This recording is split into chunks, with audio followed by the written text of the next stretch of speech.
So I wanted to jump ahead a little bit in the sequence and talk today about this idea of the operating system. And, when we're thinking about implementing the new urban agenda or implementing any of the changes that we recognize that we're going to need for our urban challenges of the future, we have to confront this systemic challenge, the fact that so many of the elements are interconnected into a sort of locked-in system that has existed for decades and going back centuries, as we've seen.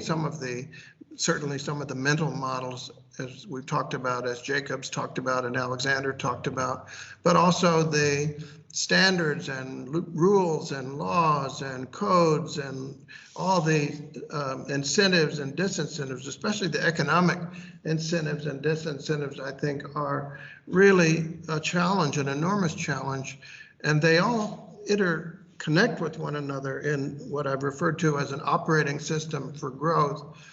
And, we talked about that before, and we talked about the challenge of not just dealing with individual problems, whether they're the problem of a building design or the problem of introducing transportation or any individual component. We have to deal to some extent with whole systems, and that means that we have to deal with degenerative rules and the ways that these systems are managed today.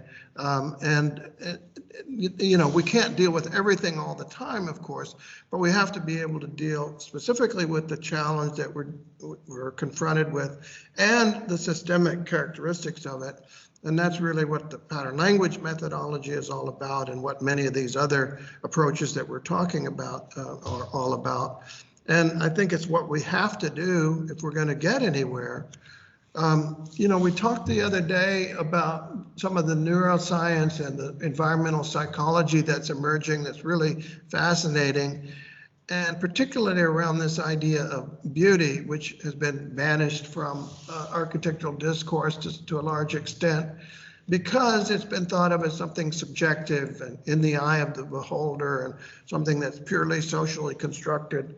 Well, no doubt there's a social construction aspect to it, but what we're seeing is that there are aspects that are structural and measurable in the environment when we experience something that we describe as beautiful. Namely, there's something going on in our brains very clearly when we do neuroscience studies and so on.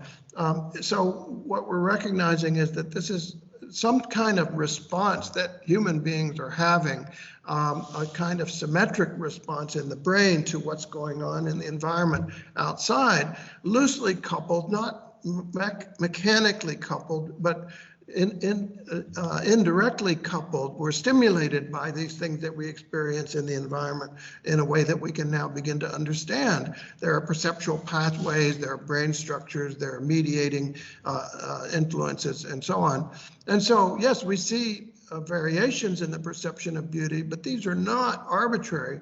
They're variations in our own structures and our own life experiences that we bring to our perceptions and so on.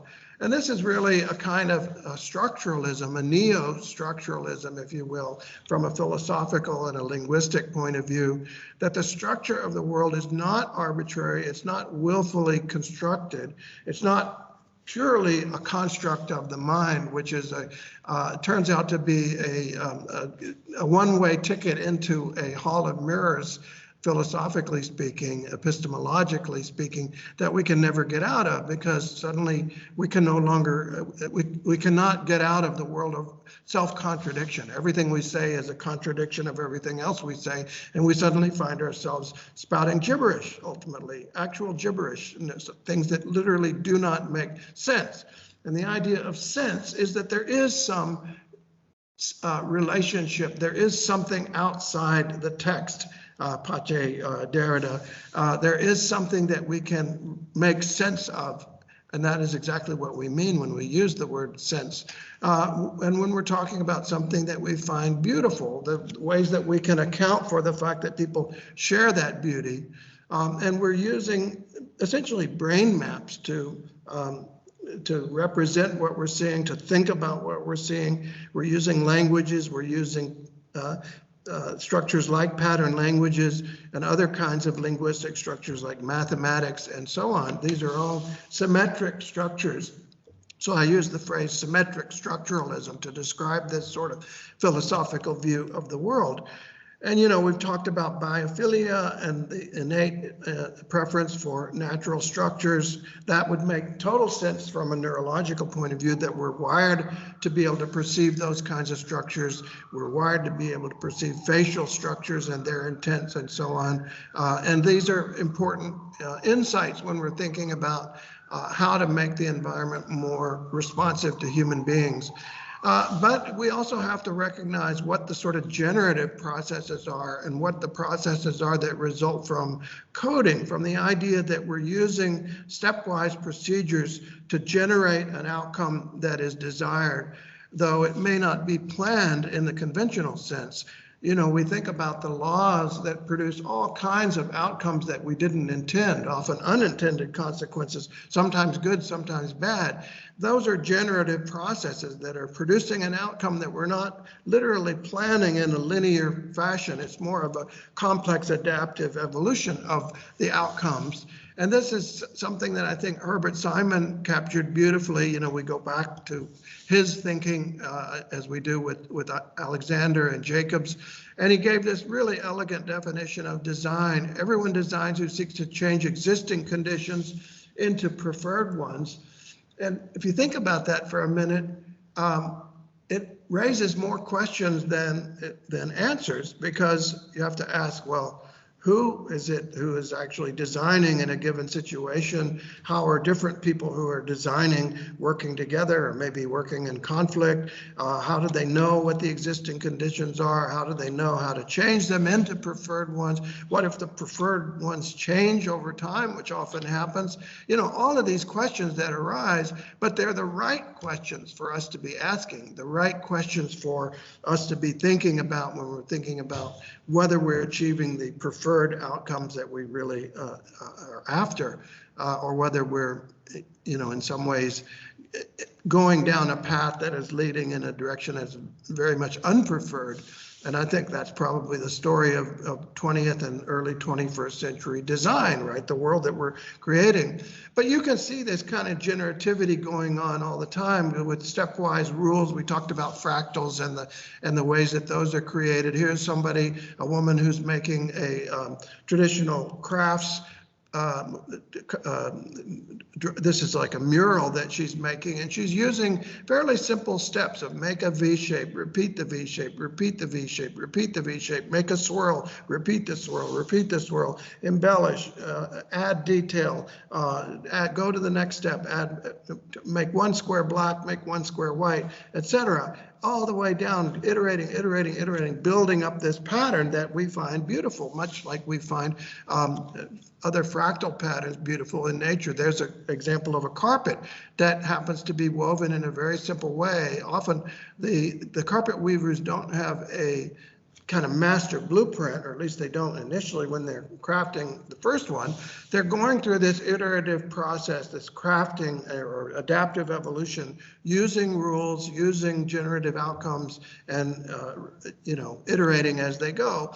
And I talked already about how we see that fractals, when they're generated, do something very similar, even when they're just done on the computer. There's an algorithm that looks at what was just done, and then it does an iteration based upon that. We see that kind of process going on in the genetic coding that is producing very complex proteins from the complex molecules, even more complex proteins, and even more complex biological structures, organs, and so on. The brain structure is even more complex, and so on. So we're getting our arms around how this actually works, and we're beginning, as I've talked about in the course, to be able to apply this to design, to understanding how these sort of strategies of not linear design, but generative design, generative coding actually works. And again, there's a linguistic philosophy here, and ultimately an epistemology about how knowledge works, and even how reality works, in a sense that this is the idea of symmetric structuralism, that we're immersed in a structure in the world. We ourselves are structures in the world. We're having an interaction with all the other structures that involves symmetry. We talked a lot about symmetry the other day, and the fact that these symmetries are things that we manipulate and we change, and we achieve goals with them. We improve or enrich the world. We make it more complex and more satisfying, and we can create generative possibilities from the linguistic combinations, the linguistic dynamics, the logical dynamics that are embedded in the language. I can talk about meeting you at 12:30 tomorrow, and you say, no, I have a meeting at 12:30. What about 12:20? And you know, we map out the reality, and thereby we change the reality through these symmetric relationships. We actually have, you know, the symmetries are real structures in the world, and they produce real outcomes in the world in other structures that they're symmetrically related to, like when we use language about meeting at 12:30 or whatever. And we don't say something, you know, arbitrary or just purely constructed for the sake of construction. You don't say, you know, 1223.413, blah, blah, blah. We don't just create for the sake of creating. We're creating in order to enrich our world. And I think there's a lesson there for the arts that, you know, creation is not just about random generation. It's about following courses that are somehow satisfying to us in some deeper way. And of course, that can be incredibly complex and rich and poetic, and tons and tons of interrelationships and sort of poetic harmonies and you know, and so on. But we are still, at the end of the day, working with a reality. We're working with the physical world and the enrichment of it. And I think that's something that tends to get lost in some of the sort of so-called post-structuralist theories or postmodern theories of the arts and language and so on. I think there's a lot of confusion that goes on in those theories, a lot of misunderstanding of what it is we're actually doing and at what level we're actually doing it. We can go into more detail about that later, but it's an interesting realm of philosophy and interesting realm of linguistics. But anyway, this is ultimately an example of what we're referring to as growth in nature, the stepwise transformation and evolution of structures. And we have to be clear about what are our strategies and tactics for that. And what do we actually mean by growth? You know, I showed this slide the other day, the example of something that most people regret. They don't want to see whatever's coming next door for good reason, because it's probably a degradation of the livability of their homes, their environments, and you can't cast aspersions on that when it's at least that aspect of it, because it is often the case that it's a degradation of their world. But that doesn't have to be the case, because this is an example of growth too. These are biological structures that we all pretty universally regard as beautiful, as pleasant to be around, as something that we would like to be in or around, and so on. And that's something that we should be able to achieve if we understand all of the insights that we're talking about in here today. And this is an example from the built environment. This is Venice down below. This is Ronda in Spain at the top, and of course Paris. These are forms of growth as well that everybody loves. The tourists flock to these places. They want to be there. And they wouldn't regret having a little slice of that put next to their homes, I'm sure. And this is also proceeding in this stepwise way, following comprehensible rules and processes and so on, because there are shared types that people are using and applying. There are shared rules that they're using, that maybe the Doge is telling them what they can do, the economic incentives to set up little markets and sell things and so on, adaptive agents, the people themselves that are distributed in the city. And they're all working in this really sort of evolutionary, optimal way that has evolved to be more efficient and more agile in a remarkable way that we need to be able to capture in our systems today, which is what is going on in a lot of fields. In agile methodology, for example, we're trying to recapture some of that dynamic in our processes today. And in the same way, we can see in biological realms that genetic algorithms and chemical control signals and stepwise transformations, iterations, algorithms, compounding forms, differentiation, those are all examples of growth too, and they produce these wonderful biological structures. These are all related to one another, and this is related also. This is the stepwise growth according to rules and processes that produces a lot of our built environment today, and a lot of the more regrettable parts of our built environment today, that the technical standards, the functional classification system, or the hierarchical, the dendritic street systems and so on, the zoning codes, bank lending rules, building regulations, economic incentives and disincentives, et cetera, all the sort of elements of the operating system for growth. And on one level, we've been incredibly successful with this approach, producing unbelievable quantities of urbanization around the globe, and unbelievable wealth in the sense of being able to transform resources into goods and being able to lift a lot of people out of poverty. Again, not something that we should discount.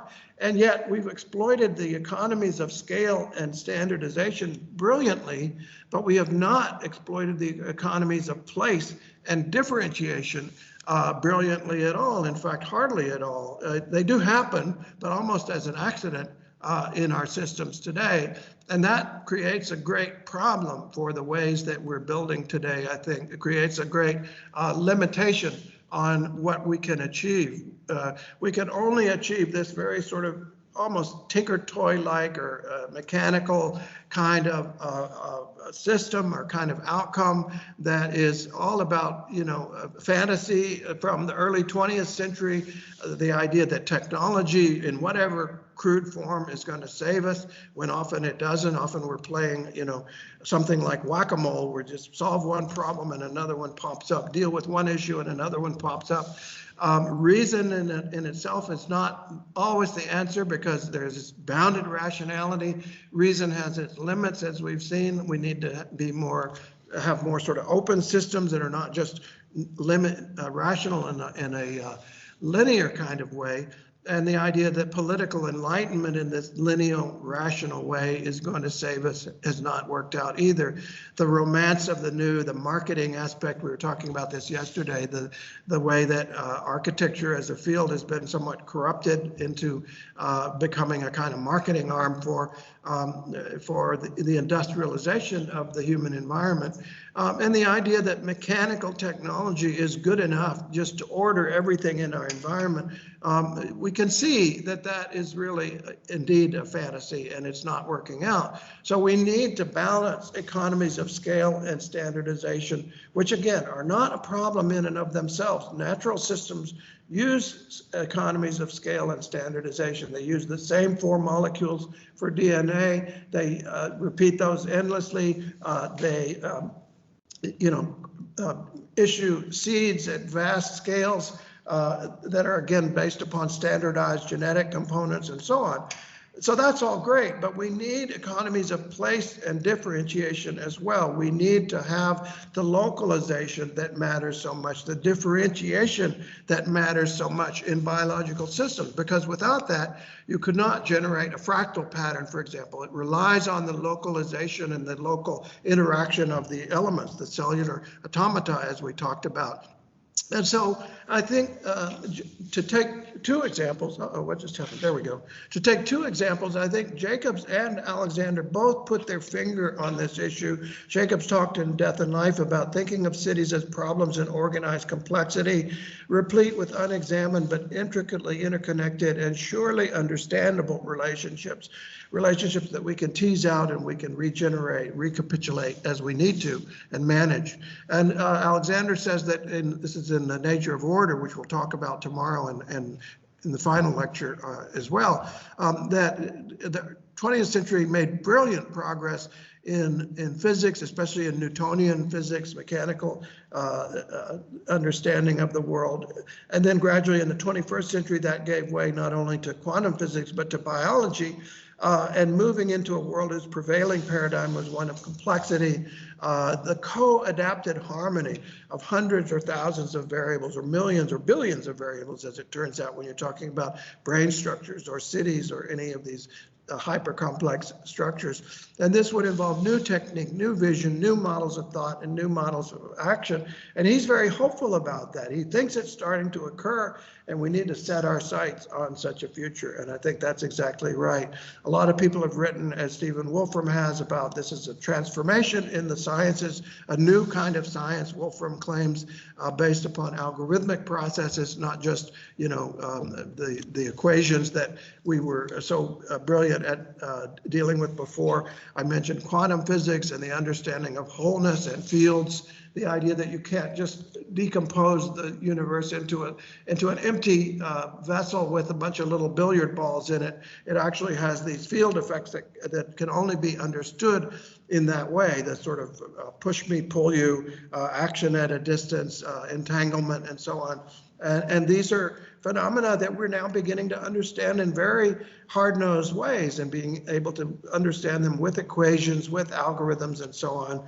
And we talked about symmetry breaking, and symmetry and symmetry breaking as overriding concepts, overarching, unifying concepts, I would say, that help us to understand how the processes of structure formation occur in the universe, from the Big Bang to the formation of planets, the formation of, you know, structures, atomic and chemical structures, right down to the level of the structures in geometric space, the patterns that form in embryogenesis, for example, the way limbs extend and structures form and so on, that are all part of symmetry breaking and symmetry reformation that's going on all the time. And the idea that this essentially relies upon localization, and again, the idea of differentiation, the idea that you have to have the local adjacency for something like a cellular automaton to work, to generate that pattern that becomes very local and very differentiated over time as it grows. Without that, you can't create something like a genetic structure or proteome structure or a brain structure, or create the great variety and the great beauty that natural systems produce, and that traditional systems have produced as well, following very similar kinds of processes. So that brings me to the contemporary scene, and I promised you that I would talk a little bit more about some of the examples that are going on today, and that's what I want to do for the rest of the talk, focus on where we are today in actually implementing some of these insights, and actually being able to implement the new urban agenda, for example. And that's really the thing I'll talk about as a kind of conclusion to the lecture series, and talking also about some of the horizons on the future, and some of the work in particular of Alexander and his later work, and what that might hold for us, what kind of opportunities. So I want to give you a sense that there are successful examples of projects that are beginning to recover the structure of urbanism that we've talked about, this organic, complex, adaptive system, this organized complexity in a contemporary setting that we might refer to as a new form of urbanism, a new urbanism, by whatever name. And there is the movement called the new urbanism, but we could be talking about many similar and parallel movements, and I think we should be actually talking about all of those, because it's not about one brand or one group of people or one proprietary system. It's about sharing the tools, sharing the knowledge, and changing our civilization to be able to meet the challenges that we have. And I think there are examples where there are effective techniques that are being developed and applied, new design approaches, new codes, policies, standards, certifications, collaborative working relationships and processes, the operating systems for growth that we are beginning to change. But we can't be Pollyanna about it. There are daunting challenges.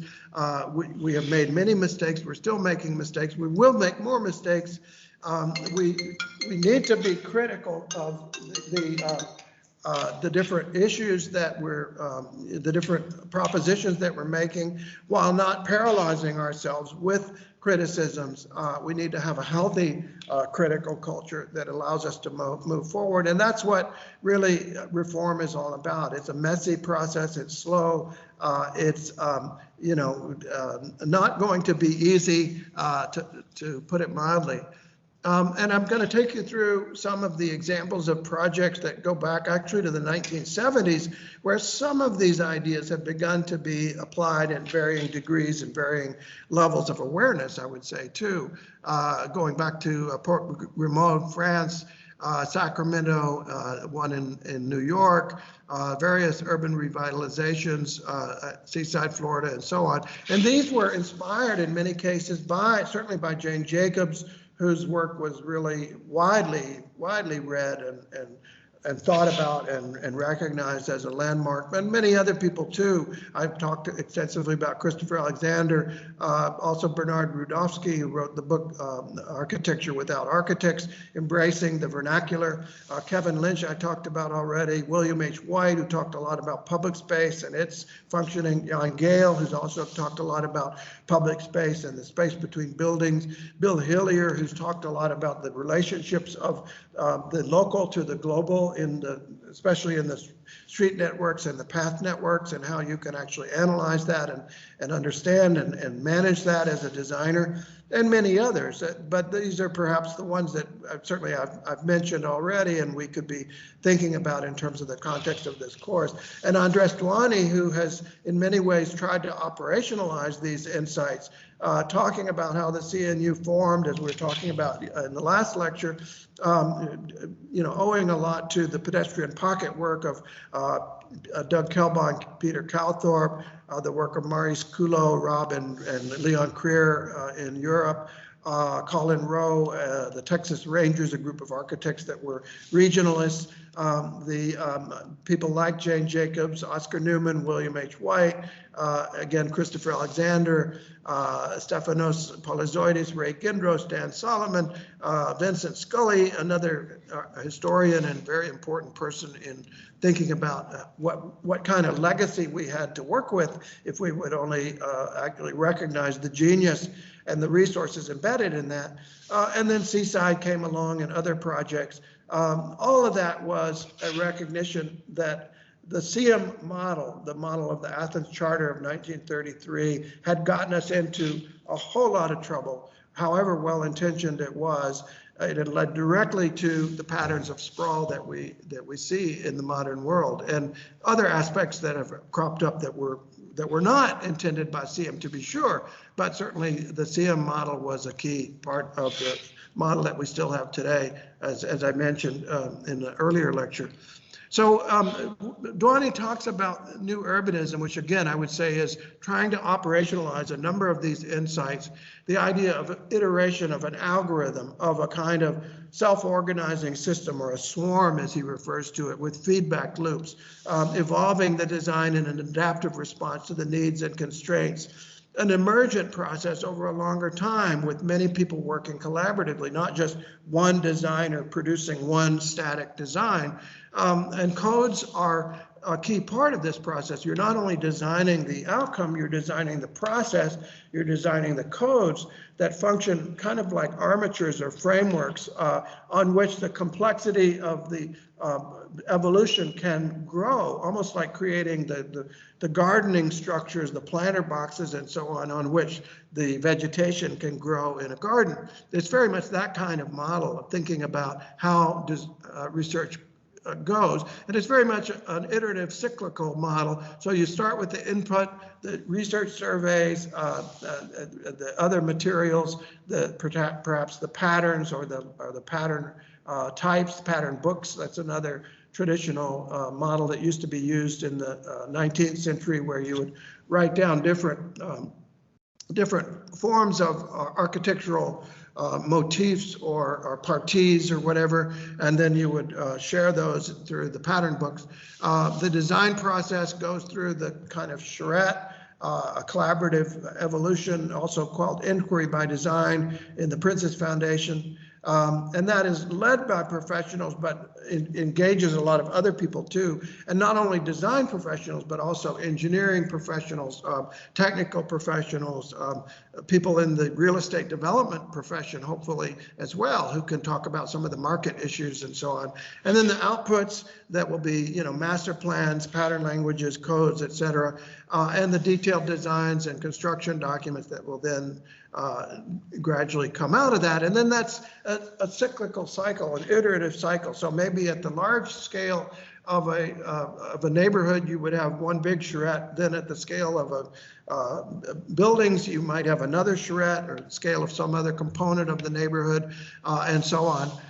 So there's a feedback loop going on here between research, the charrette, and the outcome, the code, the drawings, the master plans, whatever. And then it's also a process with many different kinds of inputs, not only the research, the ideas, the local patterns, the precedents, and so on, the local evaluations from stakeholders, and the process involving many different people, the residents, the stakeholders. Maybe they're not the stakeholders that are going to live there in 5 or 10 or 20 or even 50 or 100 years, certainly not, but they can represent the users. They can be the stakeholders who give you important information about what the users actually see and care about, you know, to overcome that problem that we discussed, where the professionals don't share the perspective of the users.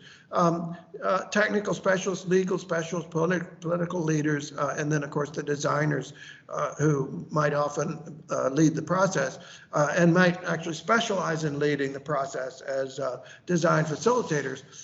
So it's a process of optimization. There's a kind of Venn diagram where the citizens, the experts, and the profit-seeking entities, the market sector, come together, and there's some kind of intersecting realm where you want to find the optimal solution.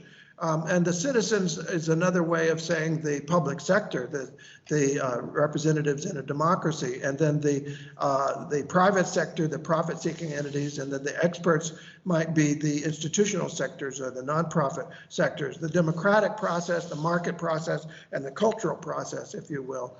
And this is, again, a question of how you bring good material into this process. If you don't have good material to work with, you can't really get to a good outcome, you know, garbage in, garbage out, as they say. And so why can we not, and why should we not try to harvest the best DNA, so to speak, the best processes that made the best settlements that we see all around us, whether they're old or new, whether they're in one culture or another culture.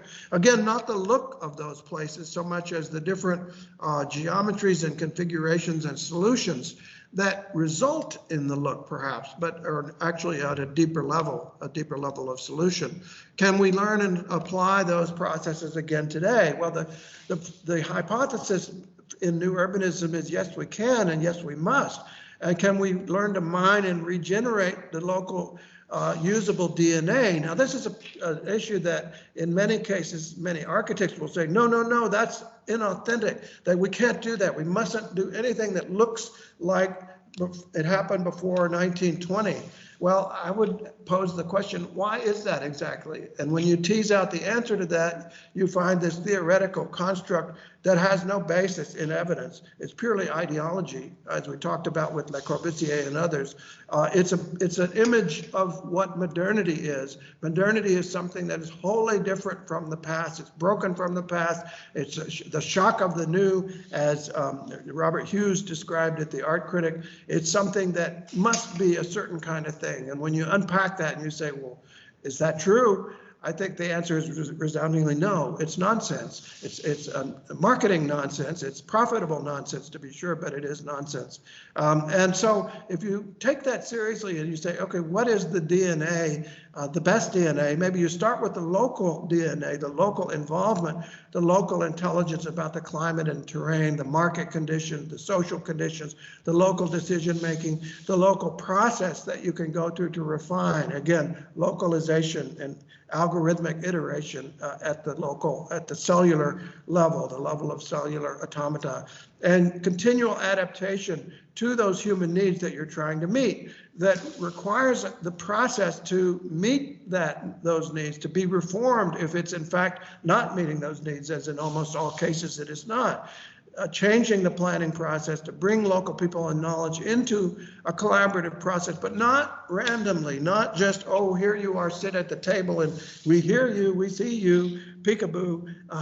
It's more like, let's find a way that you can actually be involved, and in a meaningful way, in a responsible way, not in a way that you're going to shut the process down or be destructive or be in your own silo. You're going to get out of your silo like we're all getting out of our silos, and we're going to find out how to work together.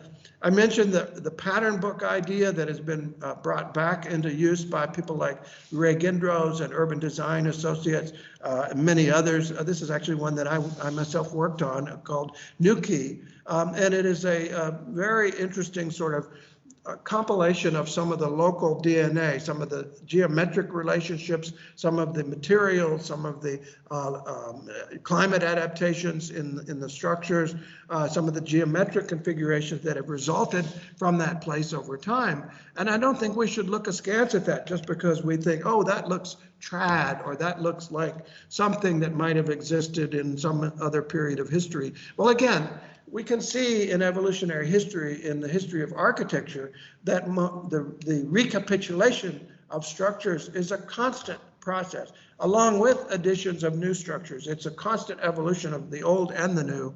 I love the quote, I think it was Jorge Luis Borges, who said that there is no conflict between tradition and modernity, and there's an evolution. What we see is a network of what he called centuries of adventure. And I love that idea, that expression of how we need to recapture the genius of our evolutionary past, architectural and otherwise. And then the alternative, of course, to local involvement is this kind of thing, NIMBYism. If you shut people out, then of course they're going to be suspicious of what you're going to achieve, what the impact is going to be on their lives.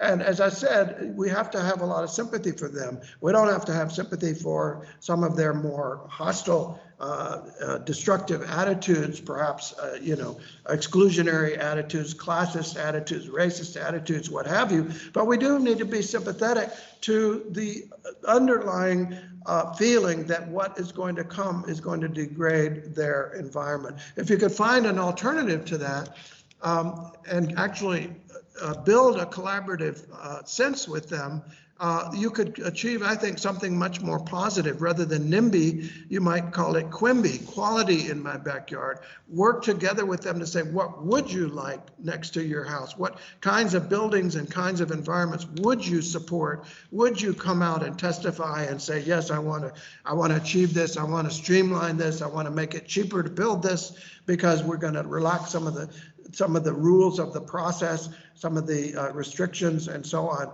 That would be a wonderful innovation and a very important innovation. So I mentioned what they do in the UK called Inquiry by Design. This is at the Prince's Foundation, where I was for a number of years. This is some examples of that process. This is in Upton in Northampton. And there was a drawing that was made initially as a study drawing. That's sort of a typical sprawling configuration. Then the charrette took the audience or the collaborators through a process of comparing what a typical plan would look like on the upper side of that middle drawing versus a more integrated traditional and urban environment, or traditional urbanism, you might say, or complex adaptive urbanism, or organized complexity. And that's what it looked like as the outcome on the lower right. A more integrated street pattern, more interconnected, more walkable, more mixed, more diversity, and so on. And that's what Seaside achieved. And again, a lot of architects disparage Seaside. Oh, it's just about an image, it's just about being trad, it's inauthentic. They really need to do their homework. They need to look more carefully at what the structure is that's been achieved there, how it has mixed uses, how it has achieved walkability, how it has achieved many other remarkable goals. Yes, it's a resort and it has the limitations of being a resort, but it's in Florida, and a lot of the cities that are now very natural cities began as resorts. So I think we need to be careful when we criticize, to do so intelligently and not in a sort of moronic parroting of the common criticism. Again, I think also there's very complex things going on in terms of the spatial structure and what I referred to earlier in the lecture series as place networks.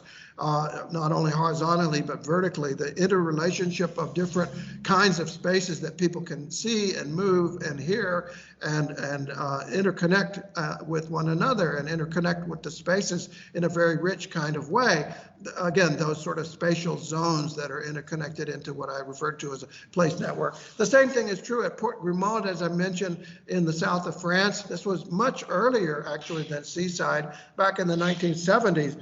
By François Berry, and then our friend Javier Boll came in some years later as his partner and collaborator, developing this, again, very complex spatially, very intricate in terms of the way it used a lot of the geometric patterns of the past, not, again, just to create a look, but actually to create an interrelationship of the spatial zones, the parts of it, and that you'll see a relationship certainly to Venice and to other water-based places as well. And drawing on a lot of the genius of European places that, again, have been the result of very complex adaptations, complex evolutions over time, and created great spatial complexity as a result that is not, if you compare some of these spatial relationships to some of the places that we plan today that individual designers sort of plop down, there's no comparison. These are vastly more complex, more intricate,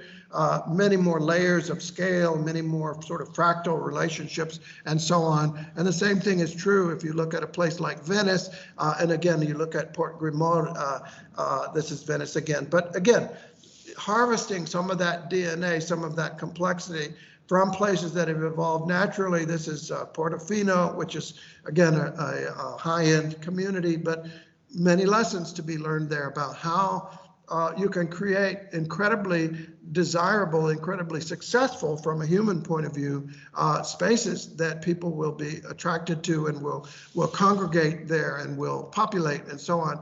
I mentioned Battery Park City, another example of an early effort to create more public space around the buildings rather than just object buildings with functional streets and public pedestrian areas, to create interfaces between the public and the private and create these zones of complexity that are more like what you have in a traditional urban pattern. In a grid pattern, to be sure, that's basically a grid that they produced there, recapitulating the old grid of New York, even of Greenwich Village, for example.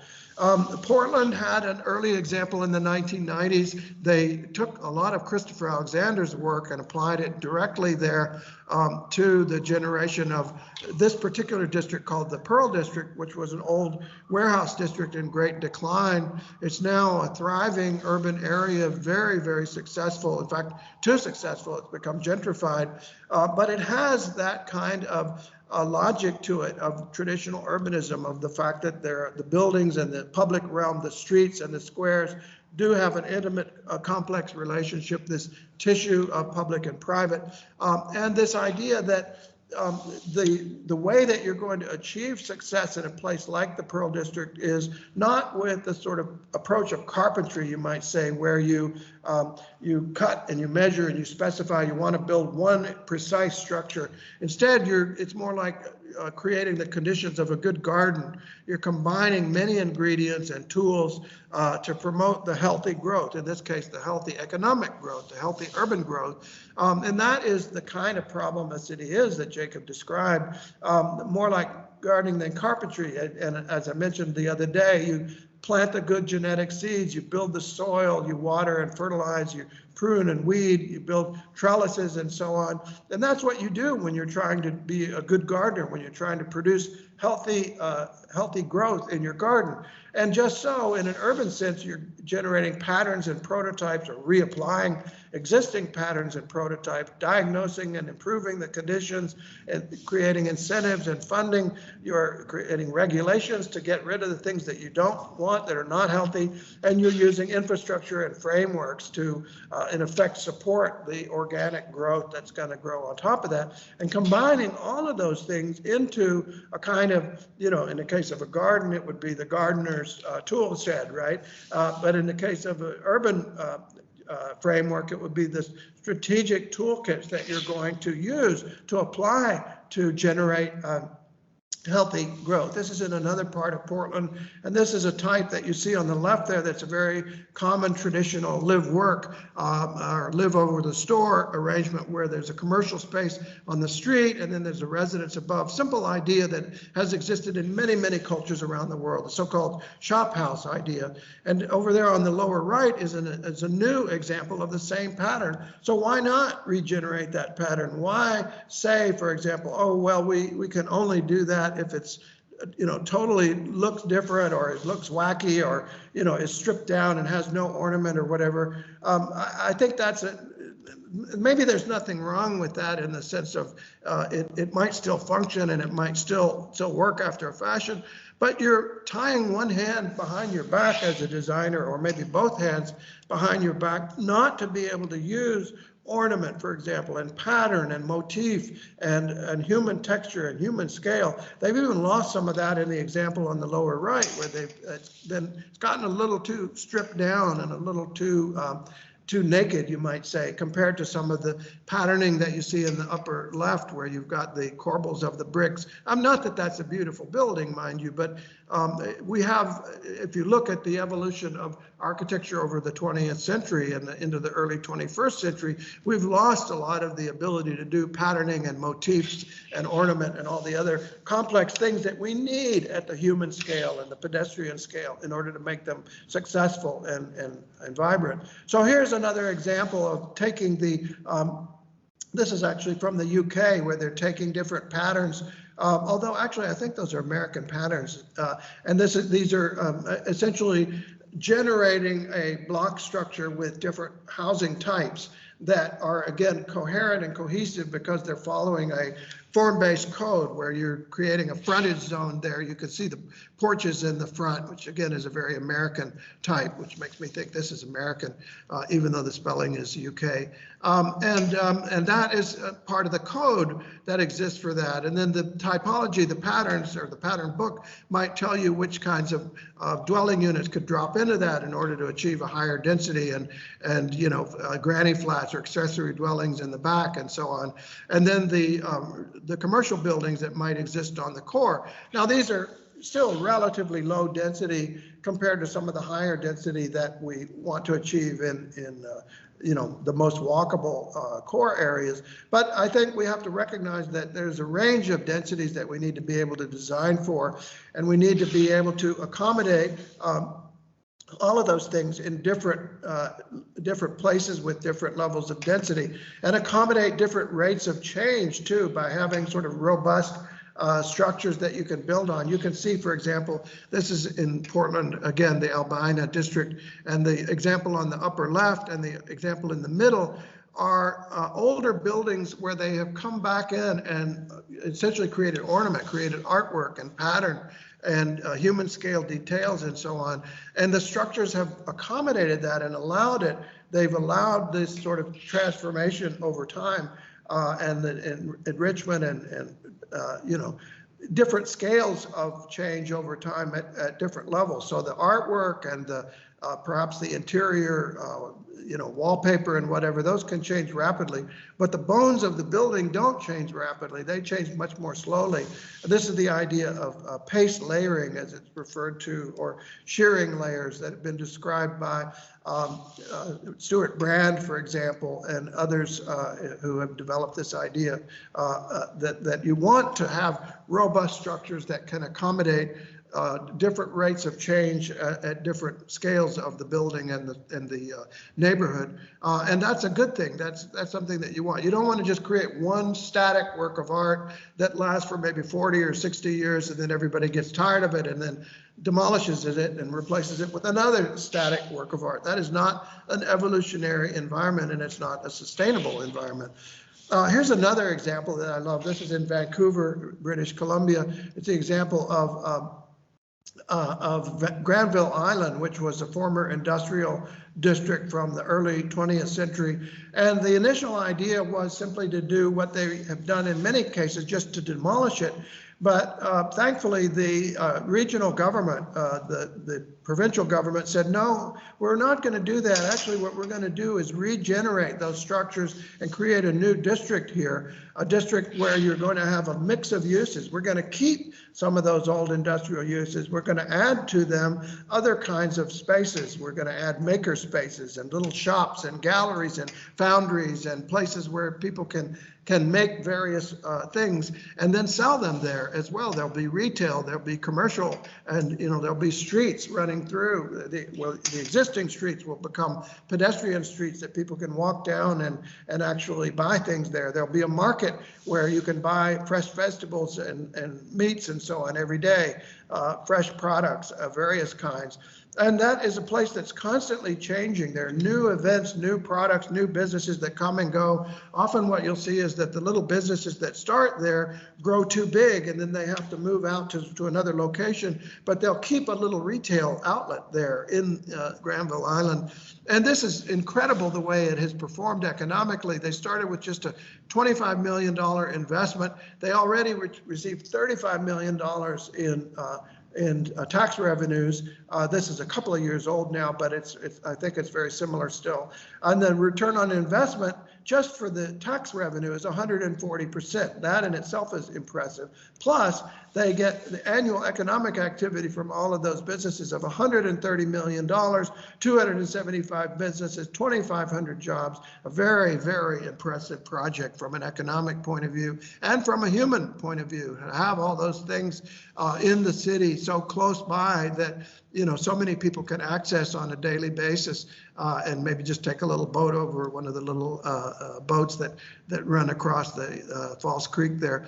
What I love about this project also, it incorporates biophilia, it incorporates a lot of the other principles that we've talked about, low carbon places where people actually want to live, they want to be around those places and live a low carbon lifestyle. And I think that's what we really need to do. So for the rest of the talk, I'm going to talk about a personal project, which is Orinco Station, which I was the project manager for, the master developer. And this was a large redevelopment, about 200 acres or 80 hectares of area that had been a failed subdivision. And before that, it was a former nursery called the Oregon Nursery Company. So therefore it was called Orinco, the company town there. We called our development Orinco Station. So Portland, people think of it as a planning success story. It's had some problems in the news lately, as you may have heard, but in general, it's in terms of the planning for mixed use and transit and other things, it's thought of as a success story, but it certainly wasn't in the mid-1960s. It was a really sad place full of parking lots and, declining inner city core, a lot of development at the periphery, sprawl and so on, cut up with freeways. You remember Jane Jacobs border vacuums. The green ones were not built, thankfully, but the red ones were built, and they are somewhat problematic, I would say, maybe very problematic, but at any rate, and this is again the fabric of Portland, that it has this wonderful grid-like structure at a fairly tight spacing, so what changed in Portland was that there was a political will in the 1970s to say, hey, we want to refocus on our cores and on redeveloping those. We don't want to have sprawl. We want to have urban growth boundaries. We want to demolish some of our freeways like the Harbor Freeway Harbor Boulevard, and acquire the parking lot that later became Pioneer Square, renovate Old Town, create a regional planning authority that was part of the statewide planning reforms, and then build light rail and other forms of transit, streetcars, bus lines, and so on, and organize all that into a growth concept that is based upon centers and corridors. So you have nodes, again, going back to Kevin Lynch and his nodes, path, edges, districts, and landmarks, that you have essentially nodes and paths as the major structure. And again, rebuilding on history, building, not only reviving some of the structures, but adding to them with complementary new structures that incorporated some of the, again, some of the genius of the past from the human point of view, from a ornamental and, you know, pedestrian delight point of view, bringing in some of those biophilic qualities that I talked about, bringing in the streetcar, reviving some other districts around town, not just in the core, and really making a great success story, although in many ways it was too much success because it did gentrify and it did create a lot of displacement, a lot of homelessness and other problems that we're experiencing now in the Portland region. So here's the 2040 growth concept. You can see the circles that are the centers and then the yellow lines that are the corridors between them. But again, doing that in the core has been relatively easy, not absolutely easy, but relatively easy compared to the what's happening in the periphery. Because here's what's going on in the core, what everybody thinks about as Portland, the light rail lines and streetcars and so on, and all the walkability and the great streets and spaces. But here's what's going on in the suburb, the typical American sprawl, car-dominated, low air quality, low walkability, bikeability, not much mixed use, and so on. And so this was the problem of, here's the sort of groovy core, if you think about it that way, and then here's everything else that is far beyond the groovy core that is still a challenge and still needs to be confronted, I think. And we need to recognize this fragmented pattern and what we need to do about it. So there was an opportunity in the 1990s when Intel came in and did this huge set of campuses, other big industrial employers, lots of jobs. There's the light rail line. They brought in the light rail line and they planned this site that happened to be owned by the company whose president I was doing the house for at the time, he and his wife. And he and I talked about this project, and at some point he came to me and said, we need a project manager. We think you might be good. Would you like to talk about that? And I said, yes, I would love to. So here's the success story that they had 15,000 new jobs with Intel, but a huge problem in the sense that there was a jobs to housing imbalance. They didn't have the housing, they didn't have the mixed use, they didn't have the urban patterns out there. It was all sprawl around it, and everybody was getting onto the freeway and driving into downtown Portland where they wanted to live. They didn't want to live in this sprawling, suburban landscape. And so this was Orinco Station. There's the site that we built out. This was about halfway through the built out when this picture was taken.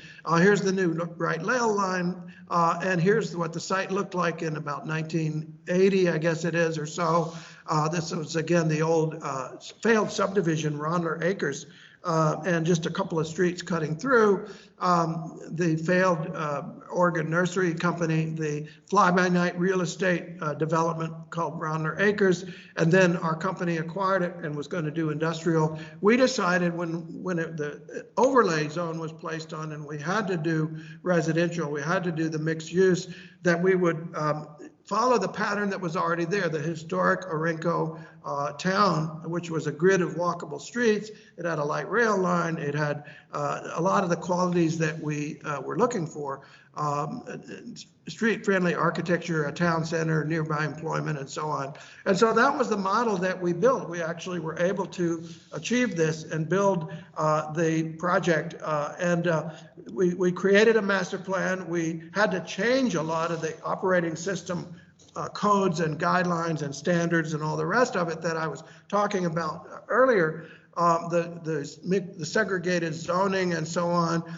We had to build a lot of partnerships to do that, institutional partnerships, and even going up to the congressional level, at the federal government level, our local senator and so on, and really building a collaboration to say this is important. We want to achieve this as a kind of pilot project. And then we had to change the code to make essentially a form-based code, one of the first form-based codes that was much more liberal regarding use, regarding where you could put housing, where you could put commercial, industrial, and so on. You could mix it up, but it was more strict with regard to where things went in relation to the street. You wanted the buildings to be close to the street with street-friendly architecture. You wanted to have this sort of interconnected pattern of streets.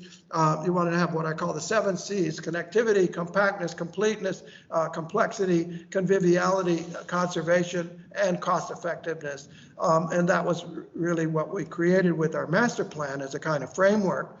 And then again, human scale, pedestrian friendly architecture and design. Again, we didn't care if people said, oh, it looks like it might have been built at some earlier time. That's not the issue. We want to be successful. We want to create a place that people want to be in and want to live there, want to buy homes there, as they certainly did. We were actually, the sales exceeded our expectations in terms of the pace and the success of the development overall. The prices, as they, again, became a problem over time. It became more gentrified even.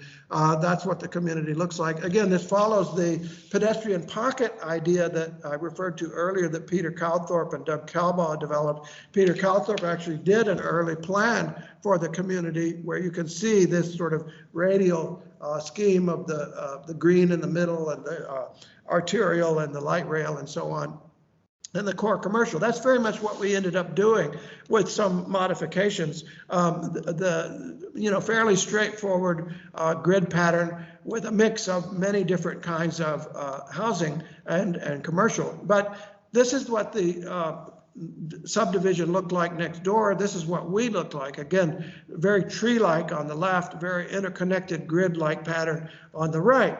And there you can see the actual developments in the aerial photo of both of those. Walkable grid of streets, tight setbacks and street-friendly architecture, in this case porches, alley loaded so that you get the cars and the garages in the back, not in the front. You have live works where people are living in their homes and working down below, something that's really coming on strong after COVID. Granny flats where you can have a family member or have a business or have a rental unit over the garage as well. A network of parks and amenities. Every home is within 750 feet of a park. Diversity of housing types. We started out selling condominium units at 79,000, which was very low for that area, up to 450,000 for the row houses, the live work row houses, which are very expensive for a row house.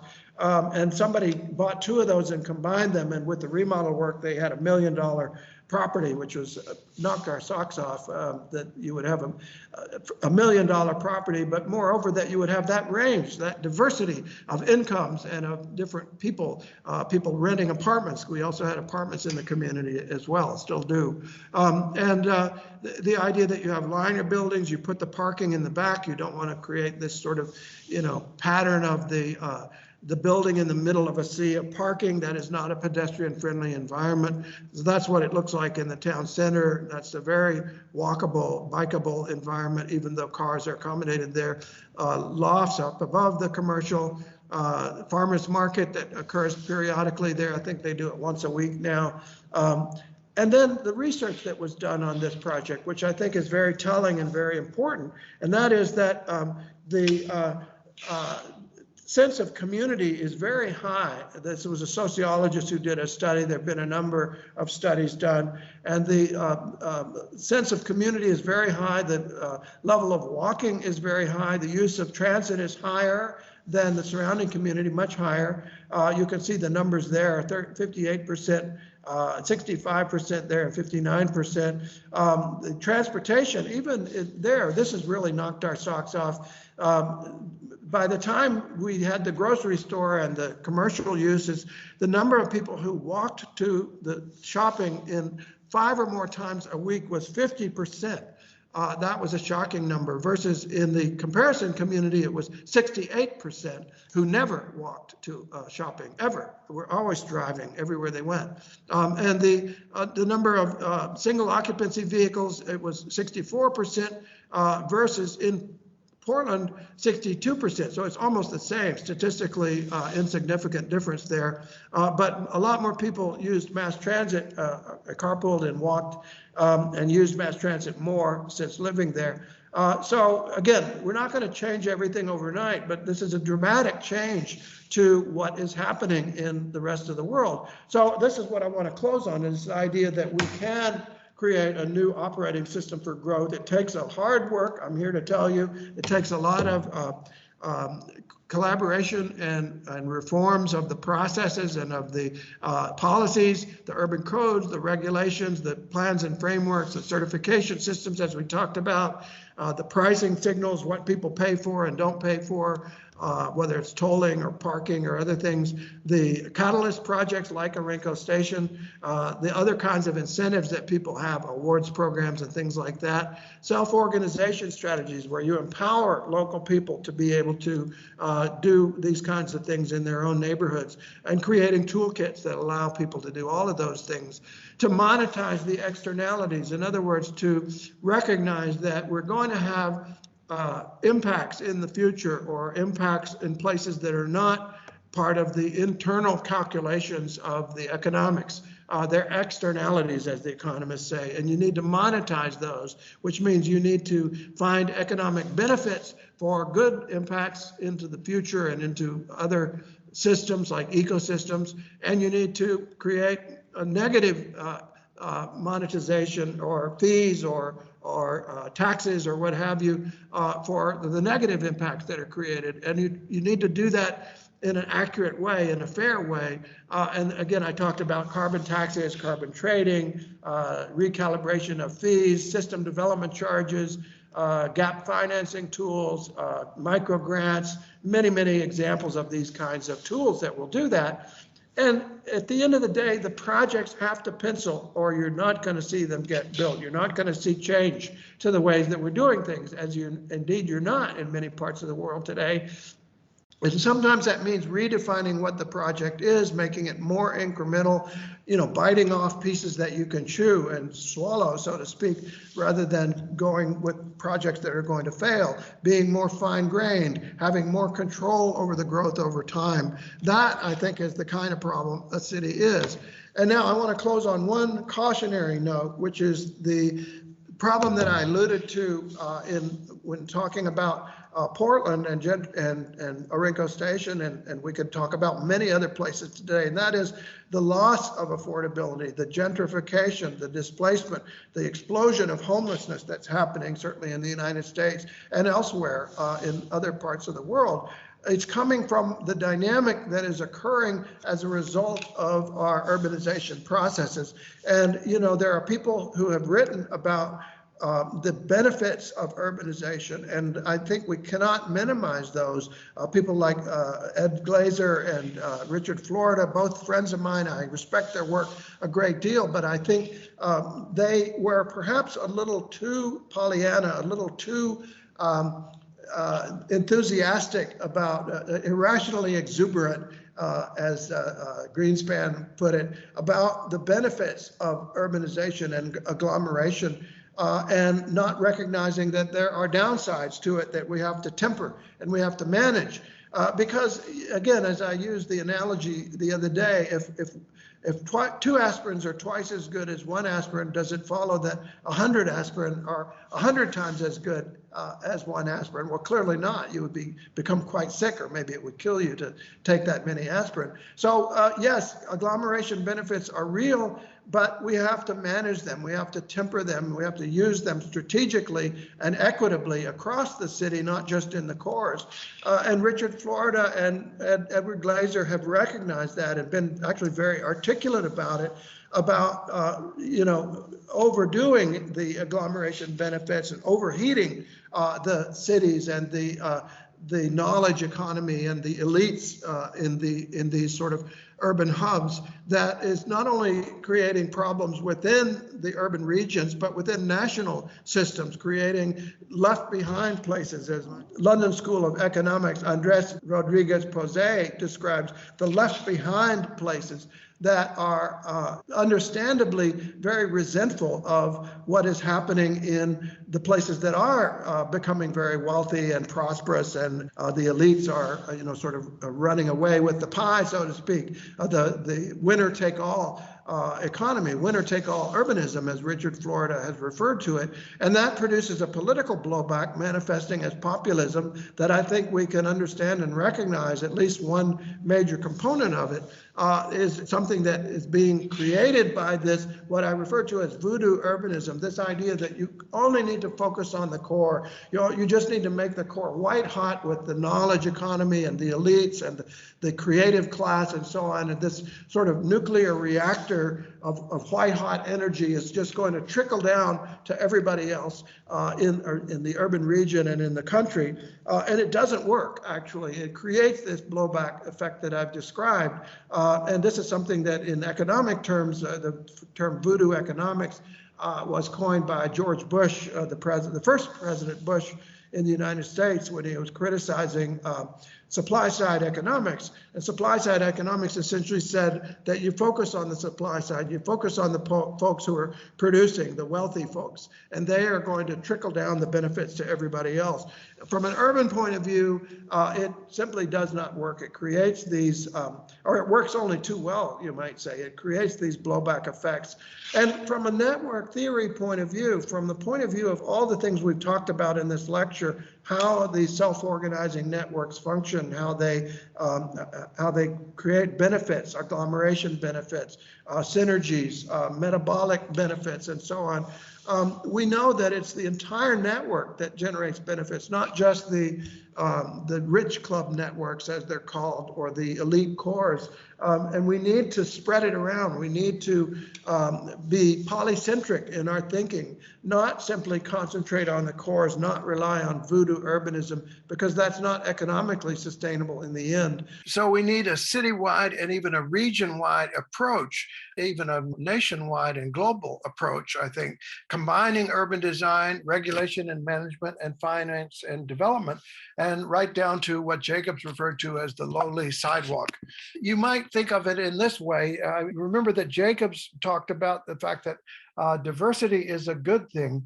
Gentrification is bad when it causes a decline in diversity, not when it increases diversity. If you're starting out with a slum area where there is not any opportunity for people, where there is a lot of problems, there's poverty, there's illness, there's crime, there's other problems. People are trying to improve their lives, and you want to increase diversity, because that's certainly not a diversity in that situation.